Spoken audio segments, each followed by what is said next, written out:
Lors d'une visite dans les camps du nord du pays où sont accueillis de nombreux réfugiés du Soudan du Sud, le Haut-Commissariat des Nations Unies aux réfugiés Filippo Grandi a salué la politique ougandaise envers les réfugiés.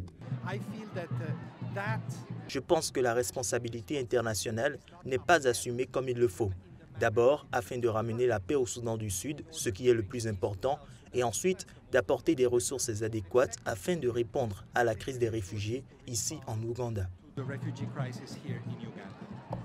Les dirigeants mondiaux ne peuvent plus rester passifs devant tant de vies humaines perdues inutilement, a rajouté Grandi, invitant la communauté internationale à mettre tous les moyens en œuvre pour aider le Soudan du Sud et l'Ouganda.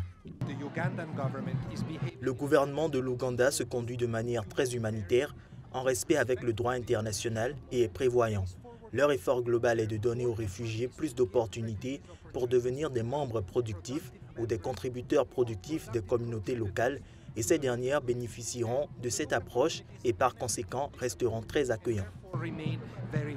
Pour le HCR, l'année 2016 représente un moment décisif pour la cause des réfugiés. Alors que les guerres échappent chaque jour davantage à tout contrôle, cette année doit être celle d'une reprise de responsabilité collective et d'action conjointe pour mettre fin au conflit forçant les personnes à fuir et pour aider ces millions de gens dont la vie a été détruite par la violence.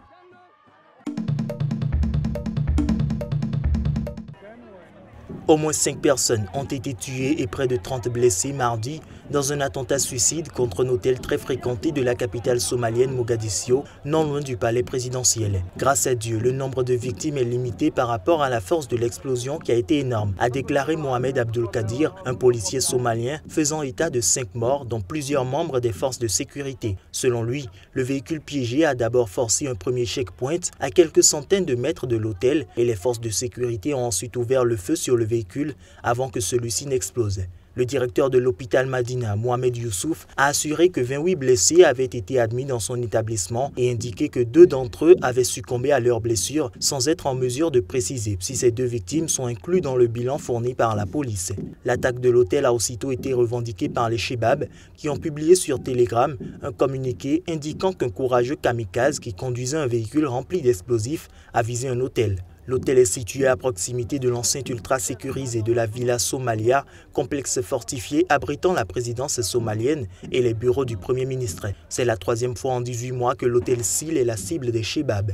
En janvier 2015, une première attaque avait fait 5 victimes somaliennes alors que l'hôtel abritait les membres de la délégation turque préparant une visite à Mogadiscio du président Recep Tayyip Erdogan. Les Chebabs, qui multiplient les attentats à Mogadiscio, font peser une menace sécuritaire certaine sur ce processus électoral. La Somalie doit organiser dans les semaines à venir des élections au suffrage indirect qui aboutiront à l'élection du président le 30 octobre.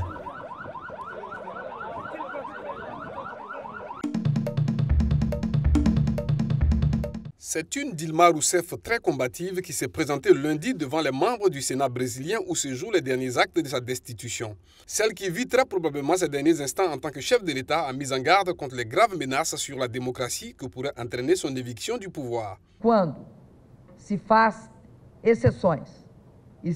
Quand vous faites des exceptions et que vous destituez une présidente élue sans aucune responsabilité criminelle, la plaie cicatrisera très difficilement. Interrogée pendant près de 12 heures, la présidente brésilienne s'est employée à répondre aux critiques, même les plus virulentes.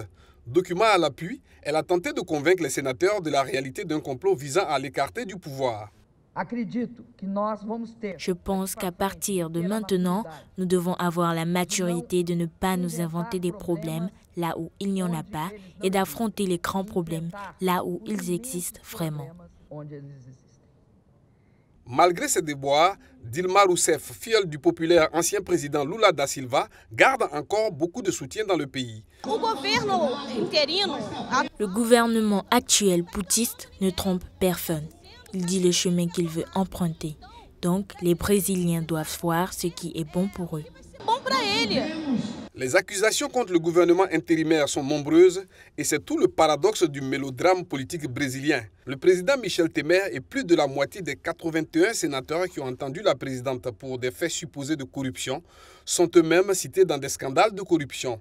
Mais aujourd'hui, le Sénat est dans le rôle de juge et son verdict est attendu ce mardi.